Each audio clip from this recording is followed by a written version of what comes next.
Hello, it's Isaiah, and welcome to the second episode of the Fantastic Fan Show. Today, we actually have a really special guest on the show, our first guest of the show, actually.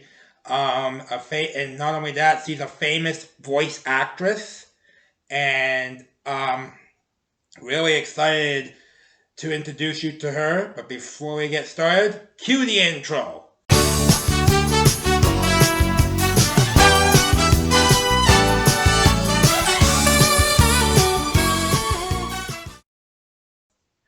Hi, and welcome back. Basically, before we start, I introduce you to this famous voice actress. I am going to tell you what she's been in, a little bit of stuff what she's been in. So, she's in about 40 different things. Um, this includes shows like My Little Pony, Transformers, and Barbie. There's also some other stuff she's been in too, though. So, really excited, guys. And without further ado, I am glad to introduce you to our special guest.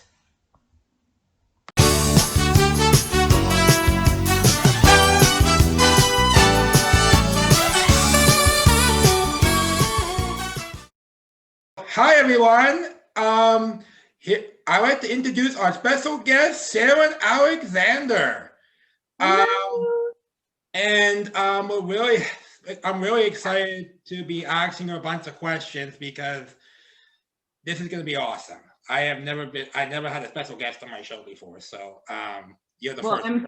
I'm very, very flattered and honored that you asked me and that I get the distinction of being the first.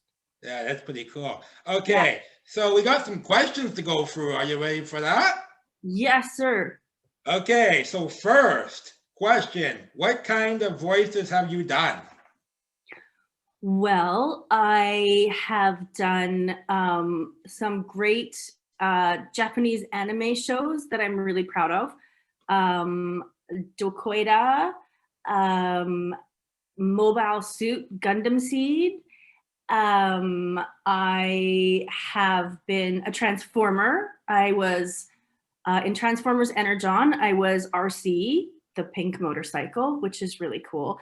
And then speaking of motorcycles, my very first animation gig was with an iconic show. It's over 25 years old already, called Reboot. And I played adult Andrea. She had a thing for motorcycles too. And that's what gave me my love of animation. I've done Barbie movies. I've done My Little Pony Equestria Girls, where I played I've heard that one, called Sour Sweet. Yeah. And the last thing I did was play a character, a baddie, called Ultraviolet on Lego Ninjago, Masters of Spinjitzu. And I have a few irons in the fire. I've recently moved, so we'll see I know. what happens. Okay, so the next one we have, do you have a favorite character that you have voiced? Probably Andrea from Reboot, but I've had a few because like I've been a giraffe, I've been a bat, I was the female lead bat in a Canadian series called Silverwing, which was a trilogy of books written by a Canadian author named Kenneth Opel.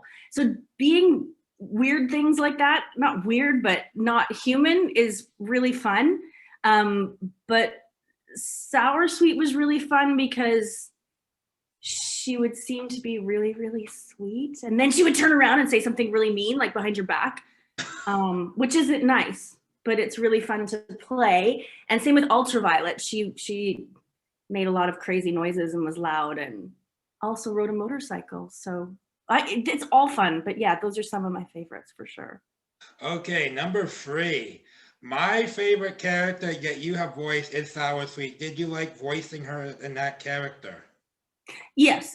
As I told you, I was really thrilled to get on that show because there's such talented people working on it in all aspects, like the voice actors, Adria Liebman, who's one of, you know her, she's one of the main ponies. She was actually little Andrea on Reboot. I'm a huge fan of hers. I'm a huge fan of Nicole Oliver. I'm a huge fan of Ashley Ball.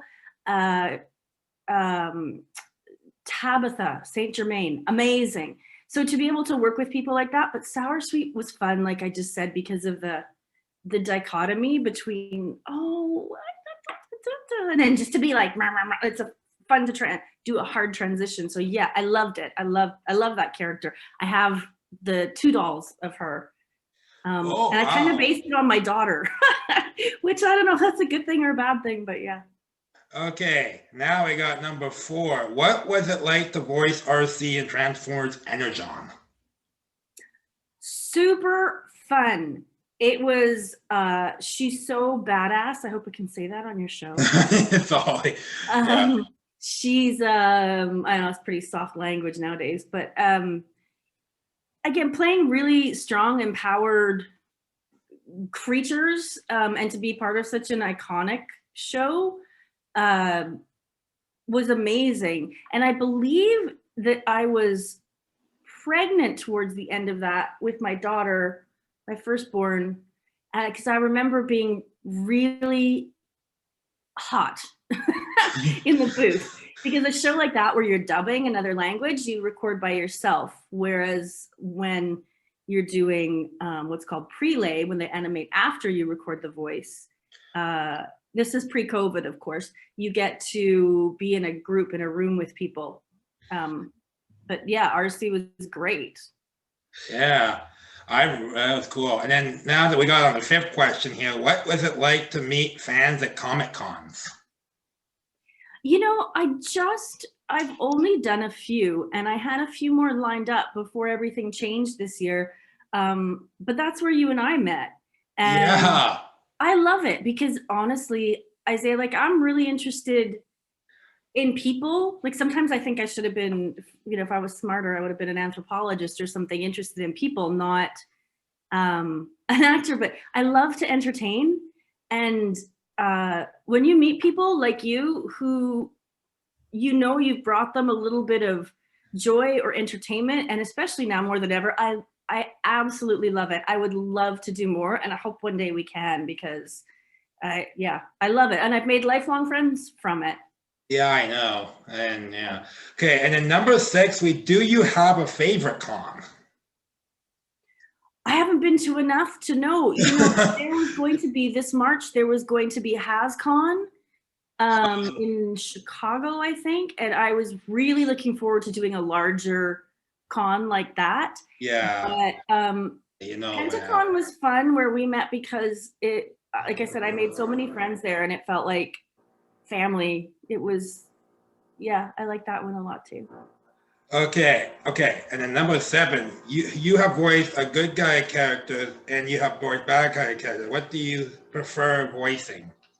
I suppose I kind of already answered that, didn't I? I like playing the baddies because there's such a range and you get to express things you normally don't. And I just find you can be a little more crazy. And when I'm not pushing my voice out, like when I talk down here, you can get a real, I don't do the big evil queen or general or anything like that well, because they tend to sound younger.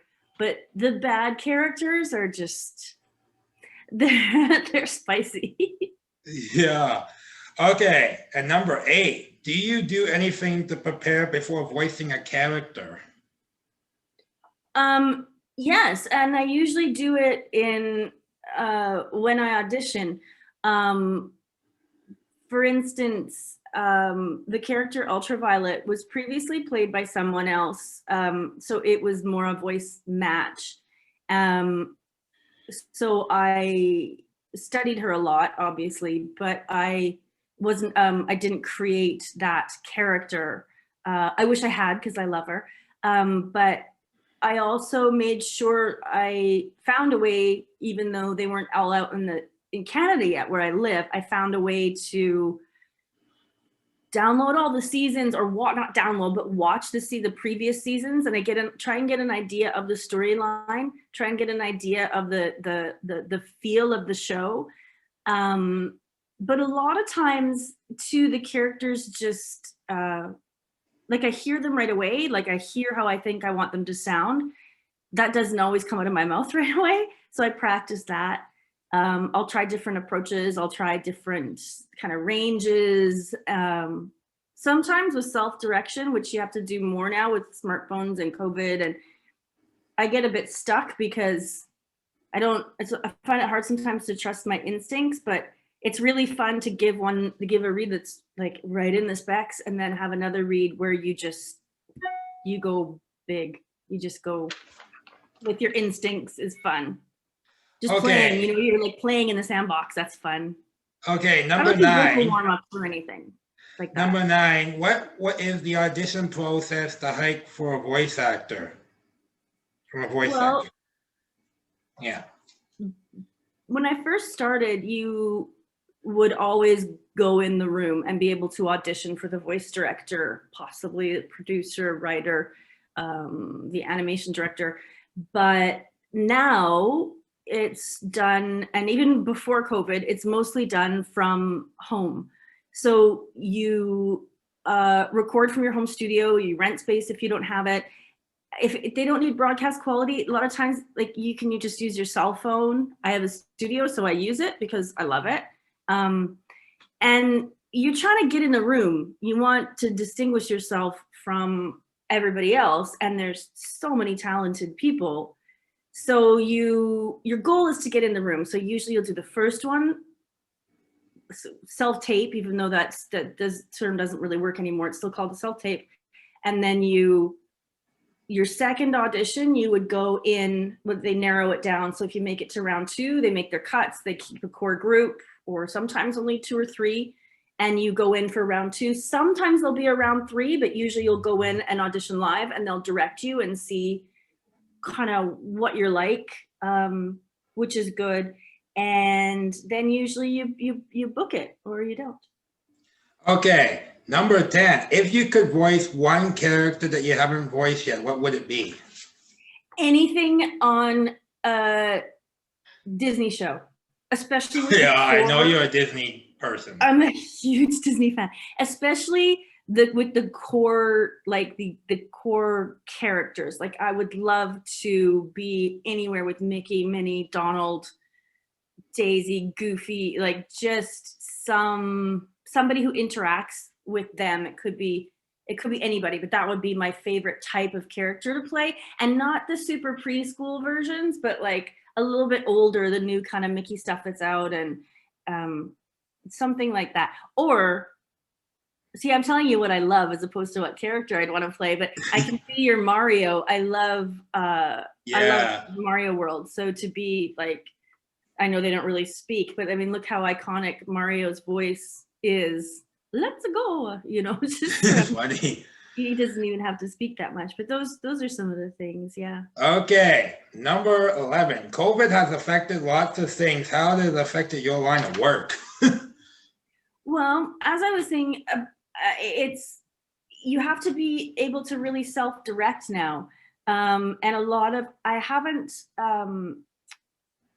been a lot of the shows are recording from home as well. So you'll be like on a Zoom, you'll be in your studio and you'll work together that way. You don't get the personal interaction as much.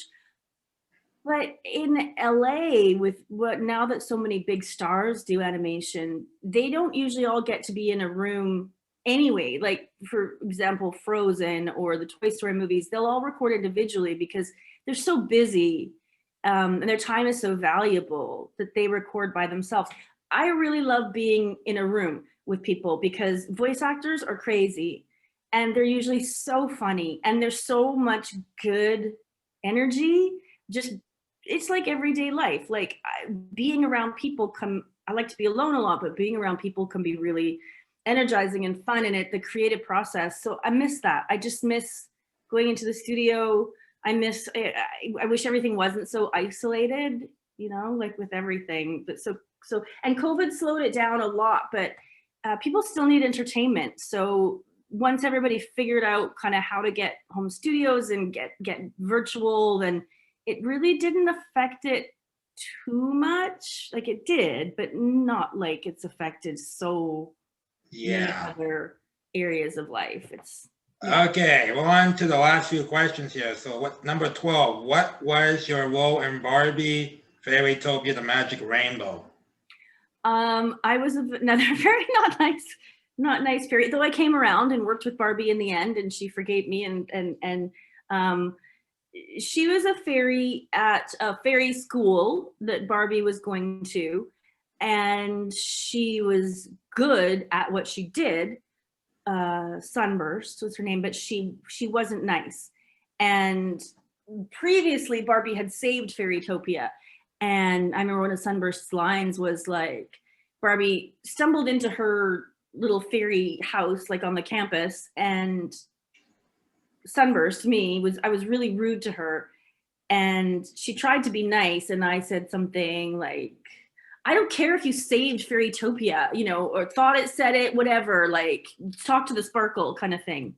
But that was so fun.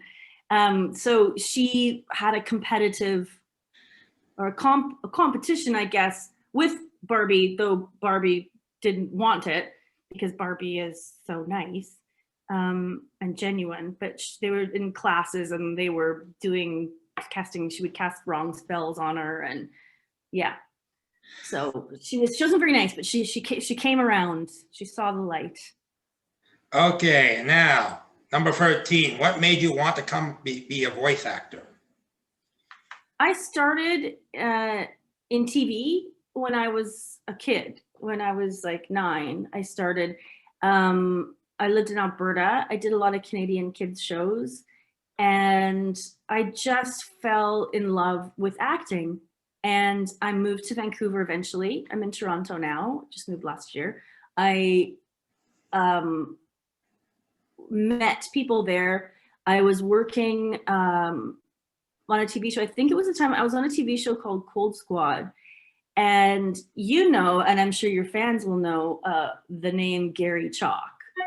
And we were friends and we worked together on Cold Squad because I can't remember if it came from that, but when little Andrea, when she was young, played by Andrea Leitman, they had that character and the character of Matrix, who was Enzo. They had them grow up. They got lost in a game. They couldn't find their way home, and time was different. So Andrea Leitman has a very unique voice, as you know. It's high. I don't even know how to explain it. It's awesome and unique. They were looking for another unique voice to take over from her. So even though we sound nothing alike, Gary Chalk said to me one day, hey, I do this show, Reboot, and they're looking for this character. You should audition for it. And I said, I've never done animation. And he said, well, you should try. I think you'd be good at it. So that actually coached me a lot. And I remember thinking, oh, I sound so big. When I would record myself, we'd listen back and I just sounded flat. It's a very different. Anyway, I ended up getting the job, obviously. And that's when I fell in love with animation. And then it went from there. And then when I had my kids and I left the business altogether for a little bit, but when I got back into it, I've just done strictly voice. It's my favorite because you get to play. You play, like it doesn't feel like work. It is, but it's fun. Yeah. So. And now number 14, if you weren't a voice actor, what would you choose to be for work? Well, again, if I could go back in time and do my schooling differently, if you're asking me, like little Sharon, but now I would be, like I said, an anthropologist, an archaeologist, possibly sociology. I'm fascinated by quantum physics, though I don't know that I have the brain for it. But I read a lot. I'm a lay person with it. Or I would write novels. I have the deepest admiration for authors. I love to read people who create these stories. I feel so lucky to be a part of helping bring them to life. But to be able to create them, that would be a dream job. That would be something I would love to do. All right, now for the last question. What is your favorite pizza? Oh, Isaiah, you don't even know this about me. That's the food I would take to a deserted island. I love pizza. I love so many kinds of pizza. Okay, I love a good pepperoni with those little, what do they call them now? Those little cups now, all the little oil collects in them, pepperoni cups. I can't, there's a name for them now. I love pepperoni and mushroom. I love sausage. I love spicy. I good Canadian kid. I love a good ham and pineapple. People say fruit shouldn't be on pizza. I will say tomato is a fruit and pineapple is delicious on pizza. And my latest thing that I've discovered here in Toronto, there's a place called Descendant Pizza, and they make a Chicago style, which I've never had. And it's square and it's deep dish. And they make it, it has goat horn peppers and like an aioli and jerk chicken and pineapple, and it's spicy and sweet, and it is so good. So that's probably my favorite right now. But I have yet to make a pizza I don't like. Okay, well, I want to thank you for coming on the show. It was my And pleasure. I can't believe we're done already. It's nice to see you. I know, and I'm gonna have to. I am like stunned that you came on, and I'm gonna tell everyone in my show to give you a round of applause for coming on because this is pretty cool. Thank you, Isaiah. It's been my pleasure. All right, thank you for coming on, and I wish you goodbye. Bye, Isaiah. Bye, everybody. Bye. Hi everyone, I hope you enjoyed this episode and stay tuned for next month for next episode and thanks for watching. Bye bye.